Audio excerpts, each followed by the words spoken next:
When I think of the best, the Mount Rushmore of pro wrestling league commentators, Gordon Soley, Lance Russell, and Mr. Jim Ross automatically come to mind.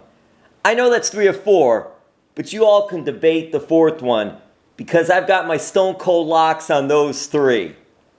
Hey, this man has done so much, has such a long career, and he's still going strong. You know what? He could write a book. And guess what? He has. Under the Black Hat, My Life in the WWE and Beyond, by Jim Ross, with Paul O'Brien, under the Tiller Press banner, via Simon & Schuster. So, Mr. Jim Ross, thank you so much. And I know this is about WWE and the Beyond, but I want to go to the before. And I'm going to take you back a little ways here. JR, you were a pretty good football player. Did you have aspirations of playing in the NFL? Oh, God, no. Most white guys like me have no future in the NFL. But I had a great time playing high school football with my buddies and my folks in the stands. I grew up in a little town, Westville, Oklahoma, population 900. And on Friday nights, man, that town was all about the high school football team. So great memories, and I just grew up loving the game of football. So, Jared, when you went to college, what was your primary focus? What were some of your goals? What are the things that you wanted to do? Well, I wanted to be a broadcaster, and so I was taking a lot of journalism classes. I was getting involved in broadcasting in any way that I could find a microphone to hold. It wasn't about the payday; it's about the opportunity and the experience. So I was the voice of my Northeastern State University. I did their play-by-play for their football games on radio. I was involved in a journalism class, did some writing. I was going to get a degree in education, but in coaching or teaching on the college level was an idea that I had, an interest certainly. But I think that the journalism side, the broadcasting side, was always there. I wanted to get an education degree to fall back on, because I did enjoy coaching and teaching and things, but I knew where my heart lied. My heart lied in becoming a broadcaster. So everything I did in my younger life was, I guess, either directly or indirectly to prepare me for that vocation. What made you decide that college? And did you look at going to the University of Oklahoma? Because I know you're a big supporter and big fan of the Sooners. Well, my folks were really blue-collar folks. We didn't have the money to send me to OU. I did get a scholarship, academic scholarship to Oklahoma State. And I went there for a semester. But Northeastern State and Tahlequah, the beautiful area in eastern Oklahoma, the rivers and the lakes. And the other thing was 25 miles from my home where I grew up. So better deal for me, less distractions, more buddies of mine from high school and things of that nature. So, but it was. I don't have no regrets about that. I love Oklahoma, the university. I live in Norman. I live 4 miles from the football stadium and the campus. So that was always a goal. But you know, you have to face reality sometimes. We just didn't have the budget to do it, and but I had no regrets. I had a great time, got a great education there, and certainly no regrets. Hey, no offense to OSU Cowboys, but come on, they're not like the Sooners. You couldn't stay at OSU. I stayed a semester. That's it. After ever in college, and there's too many distractions, too many pretty girls on the campus, and you know, I was my focus was splintered somewhat. But yeah, OSU. I went to OSU not because I was a fan of the Cowboys over the Sooners, is because I had a scholarship there. It was the only scholarship I had, so that's where I migrated to for that one semester. JR, did you ever call Oklahoma Sooners football game, and is that something you've always wanted to do? Well, yeah, no, I didn't. I never called a OU football game. Would I have enjoyed it? Absolutely. Yeah, that'd been a great thrill, big bucket list deal. But I never called any of their games. They had a 50-year announcer there for, you know, it was just amazing. Bob Barry passed away, and they got a young guy named Toby Rowland to do the games. But OU was looking for somebody who could do baseball, basketball,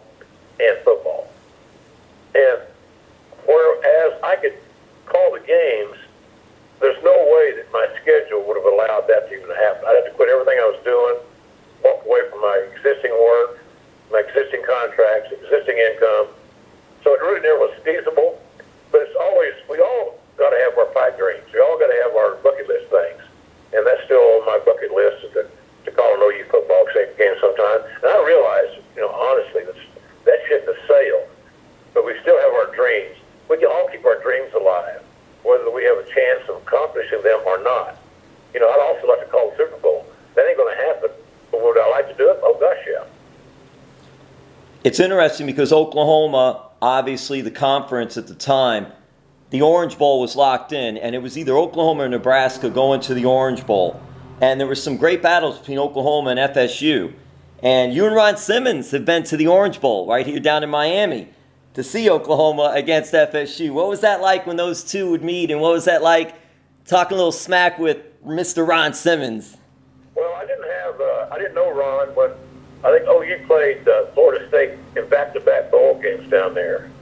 Then we played them again in 2000 for the national championship. I was on the sideline for that game. But and I saw Ron, and Ronnie was at the game, great friend. I remember Barry Switzer telling the media that in order for Oklahoma to beat Florida State, we have to figure out a way to block Ron Simmons. And nobody else has done it. I'm not sure we can do it. If we don't, they win. If we can block him, we got a better chance. So Ron Simmons has had this amazing reputation, and deservedly so, on the gridiron since he walked on in Tallahassee. Not walked on, but since he arrived in Tallahassee. It is really something how many college football players, whatever level, have gone on to professional wrestling, even if you go back in the days, and probably before, but Ernie the Cat Ladd, Wahoo McDaniel, later on Ron Simmons, Tully Blanchard played football, Dusty. I mean, West Texas State, that area put out so many college football players who went to wrestling, the Funks. Stone Cold played some football. It's just, what do you think, JR, over the years, and you've been working behind the scenes as an Italian evaluator, that lent itself that football was a good transitional sport to pro wrestling? Well, that all started really with Bronco Nagurski. And somebody said, who the hell is Bronco Nagurski?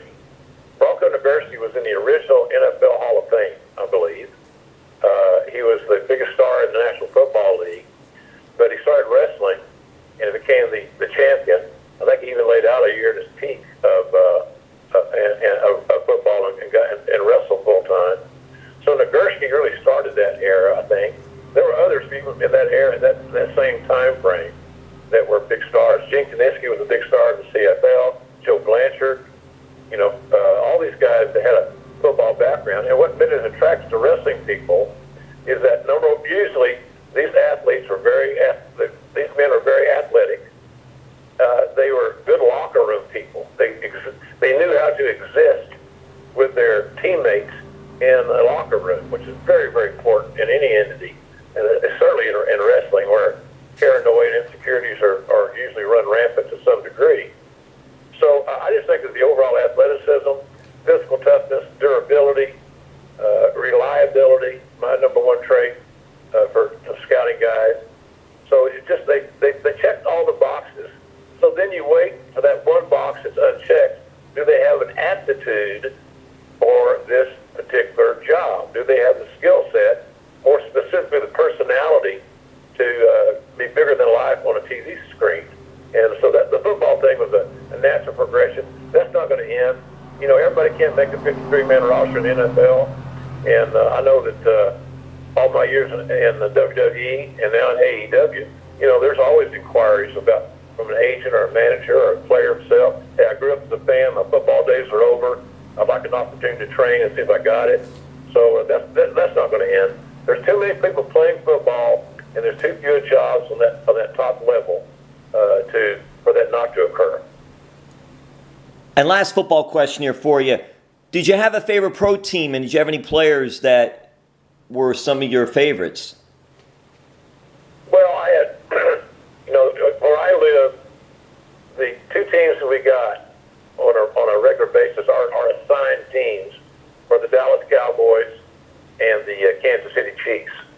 Even though the NBC affiliate in Tulsa, which is what we got, they covered the Houston Oilers. So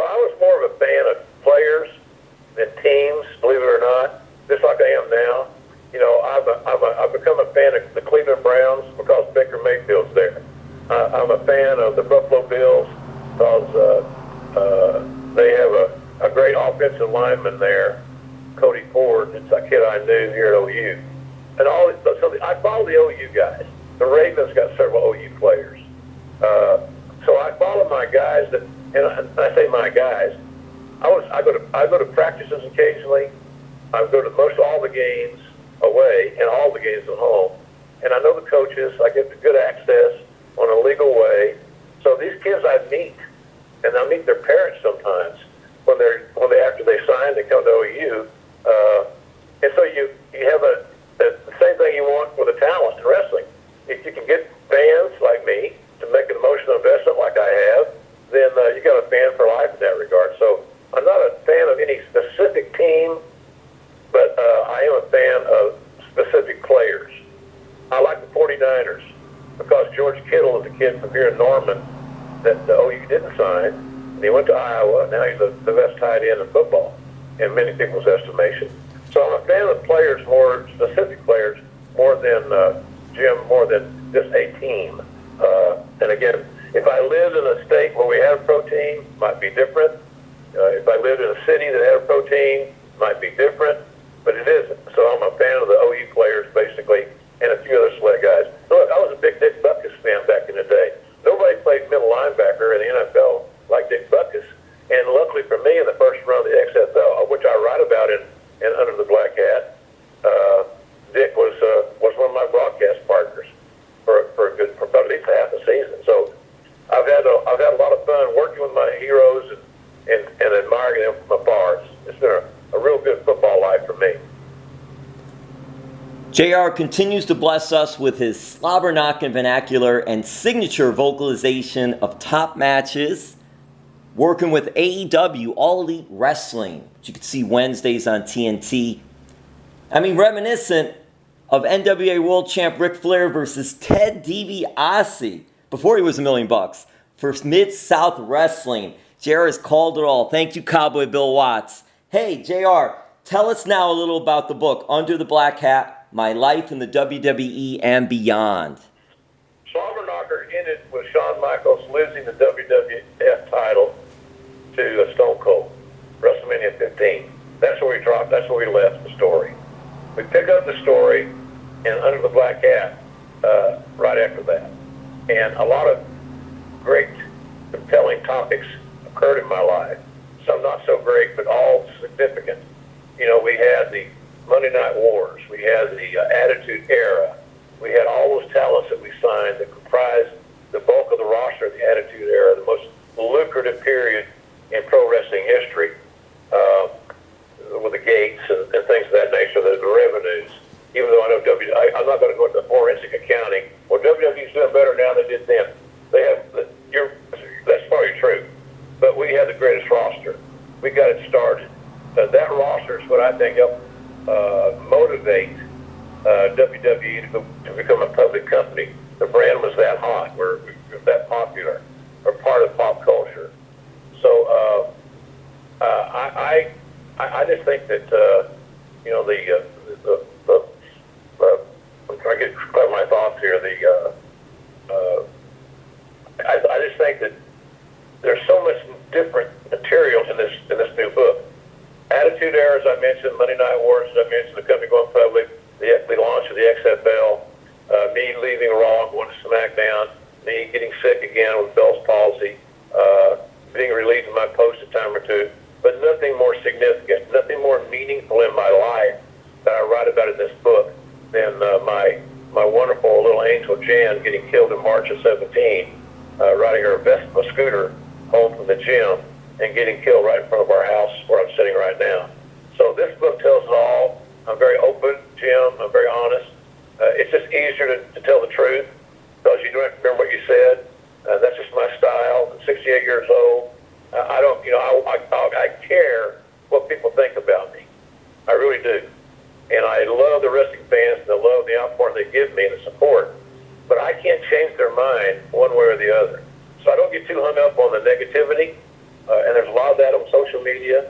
I think it's a sign of the times. We're just that defiant, anti-establishment. We're going to be edgy and And I think some people think that's the way they get noticed, is to be a big, a big Richard, if you will. So I could have said Dick, Richard. I don't know, man. The book's different. It's got some compelling topics that talk about Austin's last match and how the whole weekend in the hospital with him. That story hasn't really been told to any degree at WrestleMania 19. It talks about having to work so diligently to sign a guy like Chris Jericho or Eddie Guerrero or Chris Benoit, and of course we hired Perry Saturn and the great Dean Malenko as well. So it's a story of recruiting and signing and managing, counseling, mentoring, my own trials and tribulations. But it's a raw book. It's not raw Monday Night Raw, but it's unfettered. It's the real story of a lot of key elements that guys like you and me will always remember or refer back to in some form of our wrestling fandom. He has stories, he has experience, incredible stories, and the life that he's led has just been one that he's written books before. He's also written barbecue books, cookbooks. He's a big connoisseur. He loves barbecue. And then his life journey, he's written up to this point. And with this latest offering, he continues that illustrious ride. He is a 2-time New York Times best-selling author, looking to make it a 3rd with this one. JR, did you come up with the title of this book, or was it the book publishing company or someone else coming up with the titles? Did you have any other ideas for the title for this latest offering? It was a collaborative effort. I liked it because the black hat, much to my chagrin, when I acquired that piece of equipment, I didn't like it. I remember Bill Watts telling me, he said, the worst thing I ever did was become Cowboy Bill Watts, because I had to wear that damn hat everywhere, on a plane and a car and all this stuff. So I thought about that, and I said, well, that's not a real big issue. I remember Randy Savage had a plethora of selection of hats, and he carried them on a plane and a hat carrier. I'm thinking, hell, I'm not going to do that. That's just too much. I got enough bags. I got a briefcase, got a carry-on. I got to have a hat box. Are you kidding? So I just wore it.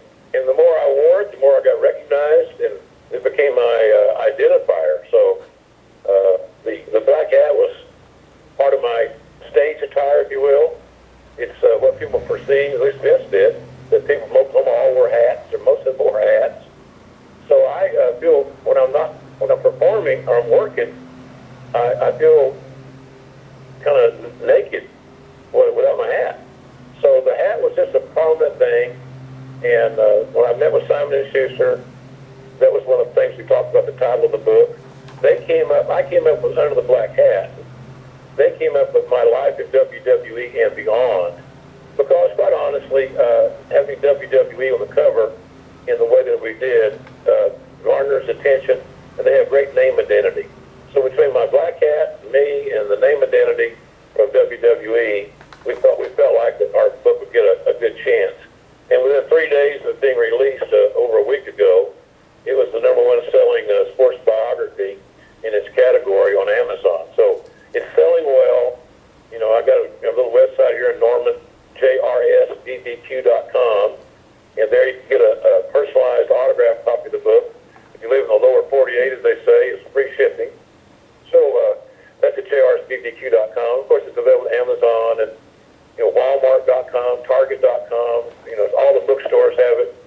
Barnes & Noble have it online. They're going to have it in their stores when the stores get back going. So it just made sense. And it fit. It fit what we were trying to do and let us finish our story. It's interesting because in penning this story, this autobiography in your journey, did you do it any differently because you had written the other version prior? Did you take more notes or keep a log? I don't even know if you did that the first time. Maybe it was something different. Did you do anything different, or just to recount all the stories in history? Well, my first was Slobberknocker. I started that book with Scott Williams, who had done Terry Funk's book. I think he might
JR, how challenging was it writing somewhat about the personal issues that you had to deal with in this book?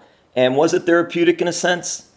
Yeah, get stuff off my chest, letting people know that I'm human, letting people know that I've been knocked to my knees more than once. Sometimes they weren't even aware of it.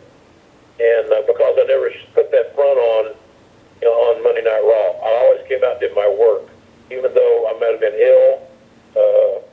I might have been, getting squeezed emotionally from a variety of things. Performers are naturally, Jim, a little paranoid. All of us. Anybody says they're not, lying to you. They have insecurity issues, self-esteem issues, and when you're have those cherub cheeks like me, with an Oklahoma accent, with Bell's palsy remnants, precluding me from smiling, you're always looking over your shoulder that somebody's going to come along and take your spot because they're more appealing on camera.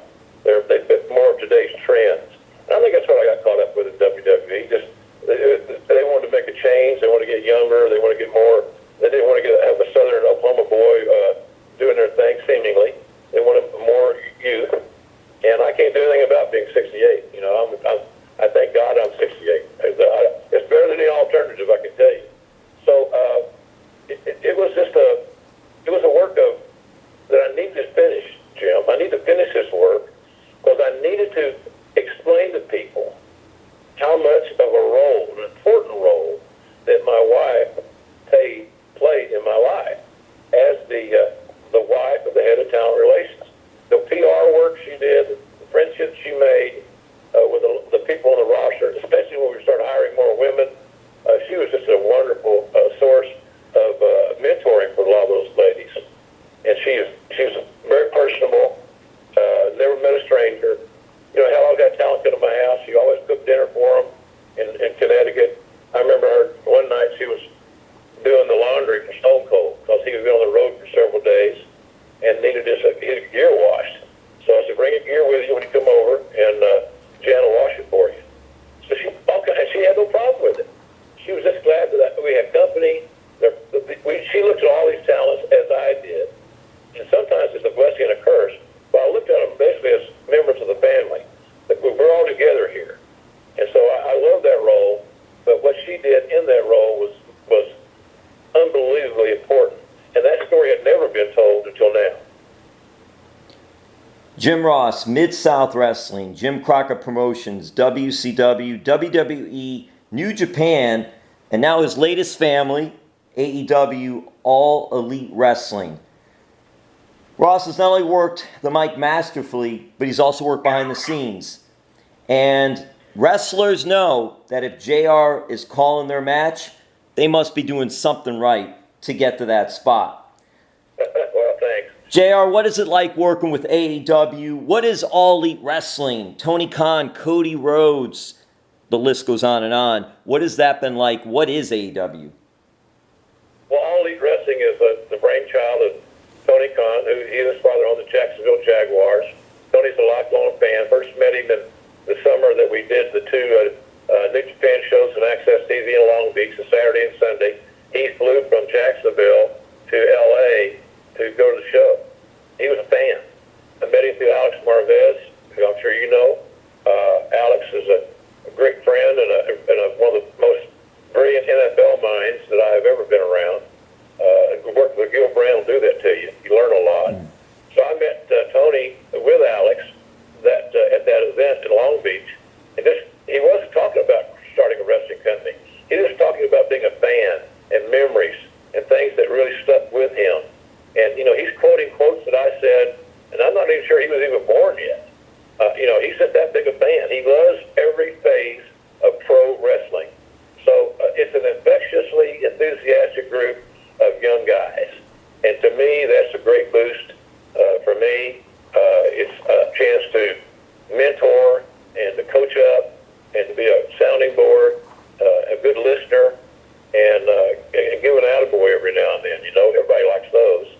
So I'm loving it. I really, truly am, because we want to go back to some of the basics.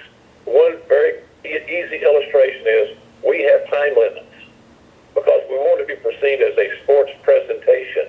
How a pro wrestling company can have matches with no time limits is beyond me.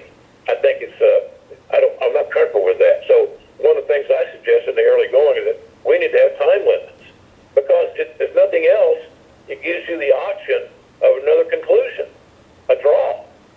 And draws are accepted in every form of sport. A tie, we may not like them, but sports have ties or draws at some point in time. Everything's not extra innings where you got to have a winner, but sometimes there is a tie. So I like that fact. It just feels better. So Tony Khan is the guy that wants that realism. He wants a reality-based product, and I couldn't work for anybody that's a bigger fan. And Tony's so accessible to the talent. There's not one talent on our roster that can ever proclaim, I wanted to talk to Tony Khan, but I didn't get to. Well, if you didn't get to, that means you didn't ask for the order. That means you didn't step up and say, Tony, can I have a minute? Because he's there. He wants to talk to the talent. And I'm telling you something, Jim, he talks to everybody. He counsels, advises, listens to every talent, whether they're a preliminary guy that's just getting his run started, or an established veteran like the Jerichos that we have on our roster. And the thing about that is, the guys that have come from other places, namely WWE, are now in an environment where they can contribute more prominently to their own creative. We don't have any writers. And so the talents themselves, once they get the parameters of what we're doing, they have then the opportunity to create that content themselves. And guys love that. They love the opportunity to call some of their own plays. And here's what I found out. Years ago, Bill Watts would hire a heel, a main event heel, bring the heel in to work with Bill primarily back in the one period. And his deal was, I want to hire this guy. He's got a good head on his shoulders. He'll help me book our storyline. He'll help me book our program. And when he does, he'll have skin in the game, and he'll have more of a best interest in making sure that it's successful. So I see that now. Same concept. You give guys ownership. You give guys, Brody Lee never got to do this type thing in WWE. He now can help book his own material. John Moxley, he's the hottest star we got right now. As a matter of fact, next Wednesday night, the Moxley-Hager no-host Bargains Arena match is going to air next week on Dynamite, and I want to call it solo. So that's and I love that. He's with Hager, and he's one of my guys I help recruit. So we got all these dudes, Matt Hardy coming aboard. He gets to continue to do his creative stuff. So we're going to have a very creative show of invested guys. I can't wait till we get back rolling, Jim, because we got a cool little group of talent. And some of our young kids, the Darby Allens, the Santa Guevaras of the world, Jungle Boy Jack Perry, a lot of these kids, they're just starting to find themselves on this national TV scene. And I'm so excited to see where they go, how far they can progress, because they're going to be around all kinds of guys. They're going to encourage their creativity and to really invest in their own persona. Hey, look, you're an independent contractor. You're an entrepreneur. Come up with some ideas. What do you want to do? What do you like to do? What do you do best? So that's why you see guys like Darby Allin and Jericho and others, young bucks, submitting their own videos. They're shooting them with iPhones, and the quality's fine, but they're doing the creative. So it's a real healthy environment to be in, as non-political as any wrestling company that I've been in since I got in the business in the 70s. That is saying quite a mouthful, considering all the companies that you've worked for, and being able to just profess it like that is amazing. And you mentioned Alex Marvez. Alex, pro wrestling columnist for the Miami Herald many moons ago, actually one of the first mainstream sports media pro wrestling columnists out there. And then he went on to do great things, NFL, writing about it. And now you're working with Alex. You're also working with Tony Schiavone. You're working with several others, Chris Van Vliet. Tell us about Excalibur, of course. Tell us about the broadcast team in place and what this has been like. Not only all those, but I mentioned Tony, but also working with Tony. To me, it's like a dream team because you have WWF, WWE old school, new school with JR, and then you have WCW NWA with Tony Schiavone coming together in collaboration. It just seems awesome. I like our team. I like where we're headed. We're far from a finished product, but we all know that. We all are aware that we're not as good as that we need to be or we're going to be. Excalibur brings something that Tony and I do not have, don't bring. He's, PWG background. A lot of those young kids that Orange Cassidy's, I think, is a huge surprise. But a lot of those kids, Excalibur is very familiar with. Plus, he is a massive student of Mexican wrestling and the Japanese style. So he helps us a lot, Tony and I, being two traditionalists in the American style. So he's a major, major asset to our team. And he doesn't get the credit that he deserves because people talk about Tony and I because we've been around the longest. We have the most tenure. But Tony Khan hiring Tony Schiavone was a move that I had suggested, along with some other talents that we're starting to look at. I'm the senior advisor of the company. It's my job to suggest things. And getting Tony Schiavone out of Starbucks and getting him back in wrestling, Conrad Thompson deserves a lot of credit for that. The great, the podmaster, the podfather, if you will. And so Tony was ready to come back to work. And I said, man, there's so many things he can do. He's reliable. He's a businessman. He's professional. He can do play-by-play. He can do color. Hell, he can do ring announcing. He can do interviews. He can do a studio show. And he lives right there in Atlanta where a lot of the production is done. So I just believe that those are great hires. We enjoy each other's company. Nobody's got we all got egos, but our egos are in check when it comes to the three of us. We share the load, and as I said before to others, that when you hear our broadcast, you can tell we're having fun. We're not being overproduced. We're not being, forced to drink the water we don't want. We create our own stuff, for better or for worse. But I think more often than not, we're hitting good marks. But again, we got to make sure that we understand we're not as good as we're going to be, and but that's going to happen in time when we all can reunite. But I love this my team. I'm not a big three-man booth guy, but this is the most fun in a three-man booth I've had since the days of McMahon, Lawler, and JR. It's just really, really good to be with those guys. And I told Excalibur, I'm not going to be around forever. But as long as I'm here, I'm going to make it my responsibility to help you get better. As far as just the basic broadcast, I can't make him smarter. I can't make him a better student of the game. He's already there. But what I can help him with is timing and the feel for the game. And then, of course, and then Tony and I have been, like I said, buddies since the late '80s, man. And we did the first class together, for goodness sakes. So we're longtime shipmates, and I couldn't ask for better two guys to work with. I really love working with them. Yeah, that's right. During all those years, you and Tony had worked together. That's just amazing because there's so much time that passed. And it's also cool that you're into college football. Tony's into baseball big time. Alex with his football background. Excalibur with his wrestling knowledge background. It's just a diverse mix as well. And yeah, the three-man booth compared to a two-man booth, obviously because you have another voice, you have another person, you're trying to do that with three instead of two, also makes it a little challenging. But hey, you guys come across really well, and fans have enjoyed it so much. You read social media, they've enjoyed the commentary, which is very good too. And you mentioned the podfather, Conrad Thompson, and you transitioned with him to do Grillin' JR, your podcast. And that's been going very successful, been doing very well with that. It's amazing. You've done boxing commentary. You've done MMA commentary. Josh Barnett working with him. It's just all the hats you've worn. You've had your black hat, many black hats that you've worn. It's been a tremendous career in what you've been able to do. I'm wondering, just a few more questions, JR, and thank you so much for spending this time. I do so much appreciate this. I'm wondering, the show must go on. You've been there before through difficult times in the business. What does it say about AEW, All Elite Wrestling, to continue providing fans something to do, something to watch during these trying times? Well, we've done obligation to our fans. We've got an obligation to TNT.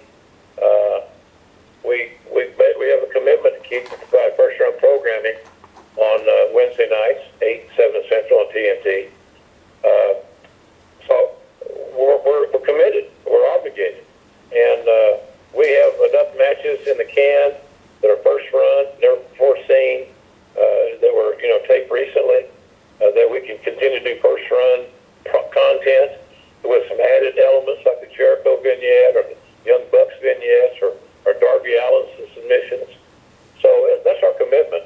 And we're going to do it to the very best of our ability as long as the rules of engagement will allow us some sort of venue to record in. I don't know, how that's all going to go.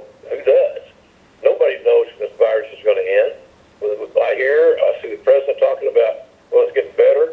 But then the guy comes up after him and says, but listen, it's getting better, but we're not out of the woods yet. So I don't know how long this is going to last as far as these isolation things, but as long as we can find a venue that we can take a small handful of people to, we're going to continue to produce television shows. And so, I understand that next week, I think that Moxley Hager match is going to comprise a good portion of the show, from what I understand. And so I'm excited about where we're headed, Jim. We've got a good group of guys, good-hearted. Their heart's in the right place. They want to be pro wrestling stars, and most of them would rather be a pro wrestling star than a sports entertainment star. They're making good money in AEW. It's not a fly-by-night deal. The Khan family's net worth is over $8 billion. Vince's net worth ain't bad. It's $2 billion. So we're not going to run out of funds. And we have an owner that is passionate about what he's doing. And in addition to all the stuff with the Jaguars and the Poland Soccer Football Club in England, he's an amazing leader. And I'm very privileged to be working with him. I want to be here. I want to contribute to the foundation of this company in a big, big way. So that when I'm not there, somebody can look back and say, well, JR did a really great job of helping us get launched and getting established. And he played it forward with every talent. I talked to every talent on the roster at one time or another. I go out of my way to talk, to just to see how guys are doing, pick their brains a little bit. They pick mine. It's one of the most big. It's the first job I've had in a long time where I can't wait to go to work. It hasn't gotten old yet. It hasn't got repetitive. It hasn't got predictable. So it's just still a matter of dealing with TSA and airports and airplanes. Can't get away from that. But once I get to work, I'm in my element. And I know it is something you love to do, and you have a very big heart for the business and for what you're doing. I'm wondering, how did Tony Khan convince you to stay home? And are you taking notes on matches and on the call to matches and providing some help there from home to keep busy and also help out? Well, I keep in good touch with Tony Khan and Cody. I give them ideas. I see something of the talent. Maybe you could do this with this guy, do this with this guy here, this girl. I give them feedback after every show within a matter of, I don't even say hours, a matter of minutes as a rule. So I'm contributing in that regard. Tony Khan was the one that didn't want me to travel. He was looking out for my welfare, and I appreciate that very much. He said I'm too valuable to the company to let me get sick, and I appreciate that sentiment. But I got to be smart too. I'm not bulletproof. And when 30% of the people that get this damn virus in my age group get it, 30% of them die. And I'm not ready to do that. So if it's a matter of staying home and being in isolation, I don't have a problem with that. It means living longer and getting back to work and doing what I love. Under the Black Hat, My Life in the WWE and Beyond. It's his latest offering, his journey. So many stories, so much experience. This is for not just wrestling fans, sports fans, people that want to hear about a person going through ups and downs. We all go through ups and downs. He's had his share, and it's nice to see all the ups recently that's happening for good old JR. JR will close it out with the book and how to get it, but I just want to touch a little bit on barbecue because I know you've written cookbooks Barbecue is a big thing for you. Do you have a favorite recipe? Is there something that JR really loves when it comes to barbecue? Well, we have to differentiate, Jim, barbecuing and grilling. There's a difference. Barbecuing is, in my world, is smoky. It's a matter of, if you had a grill, and it's got 4 rows of burners on it. You put the product over the burners that are not lit, and you turn the burners on the other side, is where you get your heat. And that creates this smoking atmosphere. That's why guys make great barbecue, and it takes 10, 12 hours on low heat. Most of us don't have to take the time or make the time, we have now it seems like, to do more long smoking sessions. And grilling is where you put your food or your product, your protein, whatever it may be, on the grill over direct heat. So I'm a big over direct heat. I'm a griller. And we did write 2 cookbooks. Can You Take the Heat? And the other one creatively named JR's cookbook. They both were great bestsellers. Sold a lot of books. But I'm a big believer of how you prepare. Your grill's got to be clean. You clean your grill after every use. Most people don't. You got to buy a great product. And what I do, I did it here earlier today. I had a 93.7 ground beef. I added some chopped onions in it, and I split them apart on my burgers. I put a piece of nice fat piece of cheese. I think I'm using onion cheddar. And so then you put that in the middle. You put the bun back on top. You cap the cheese, and I got onions and cheese. Some people call that a juicy Lucy, but I'm going to grill those hamburger steaks here later tonight. And I've been eating a lot of salad, so a lot of protein on salad. But key things are getting a great product, and any time that we can season things and allow it to set for a while. If I can think about it, I oftentimes will marinate. I have a seasoning called JR seasoning. That's an award-winning deal. I private label from a man that's been a national champion in cooking these barbecue cook-offs. So our seasoning is really all you need. You got to mix it all up. And sometimes I'll use liquid smoke, but the key thing is, Jim, is letting it rest, seasoning it, letting it rest. So if you can do that overnight, chicken breasts, chicken thighs, whatever. I'm a big chicken thigh guy. I like chicken thighs better than chicken breasts on the grill. They don't dry out, so it keeps maintains some moisture. So there's some of the little secrets that I utilize, and I'm telling you, I'm trying to think what day. I don't know when I haven't grilled since I've been home. Almost every day, even in cold weather, I do it. And I like to cook asparagus on the grill. There's a lot of things that you can do on the grill. I cook O'Brien potatoes.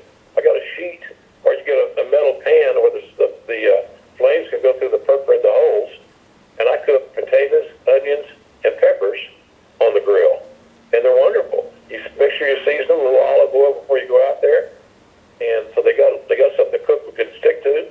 I use my seasoning, maybe a little extra pepper occasionally, and I'm in business. So I love the grilling, and I find it very therapeutic. It might not be as therapeutic as riding under the black hat, but it dang sure is close. Grilling with JR, I'm wondering, have you ever done anything through social media, wanted to do something beyond Food Network as a guest on any of the shows, or want to do something there with your grilling talents? Something? Well, yeah, I've got some ideas on that, where my agent and I are talking about. He's shopping around a potential show involving ODB and myself, our food truck.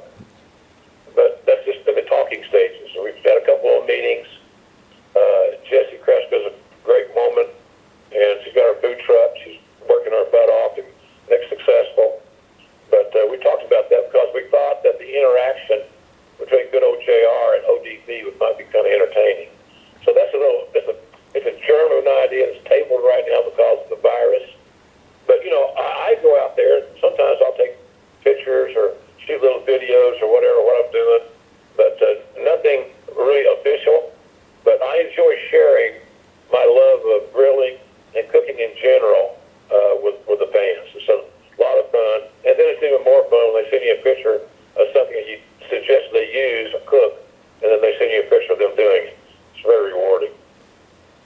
Well, what's rewarding for us is JR doing commentary as well, and he's doing that with AEW, and he has the book, and we're closing it out with the book. So Under the Black Hat, My Life in WWE and Beyond, JR's Journey. You got to get the book. You got to read it. It's just incredible. It's the stories that he has, the experiences. I know I said that several times, but it's so true. JR, tell us how we can get the book, social media for you, and we'll wrap it up with that. Okay. On my website, jrsbbq.com. jrsbbq.com. That's my site. We're offering the hardcover book, first edition, personally autographed. So you tell me when you order it what you want me to say, or suggest what you'd like if you want to, and that's what we'll do. And if you live in the lower 48, I'll ship it to you for free. So that's at jrsbbq.com, along with all the seasoning I talked about and all our other condiments. So there's that. Amazon, Walmart.com, Target.com, Borders Books, they all have it. So you can get it without leaving your house, thank goodness. So there's that. I'm on Twitter at JRSBBQ, ironically, keep things consistent. JRSBBQ on Twitter. But that's pretty much the size of it. Our podcast drops every Thursday with good old Conrad Thompson. We are the world's largest podcast team. I told him the other day, I said, we're the McGuire twins of podcasting. Wait a minute, Billy and Benny? Wait a minute. So I love working with Conrad. We have fun with our podcast. It's getting bigger every single week. And I'm not just saying that for hype. It's legitimate finding a bigger audience each and every week. I'm very thankful for that. So I enjoy the podcasting a great deal. A good way to communicate. Creating content. You do it. I do it. A lot of we all kinds of people create their own content in different areas. So the podcast is a good one for me. But Under the Black Hat's a priority. It's the number one selling book in its category in sports biographies. So on Amazon. So I'm very blessed where it is. I know that Jan, looking down, is going to be very happy that I finally get to tell her story as well. It wasn't always about me. It's about a lot of other people, and namely, at the top of the list was Jan. Well, Jim Ross, Mr. Jim Ross, thank you so much for the time. I so appreciate it. I think everyone out there will appreciate it. And you just keep strong, keep doing what you're doing.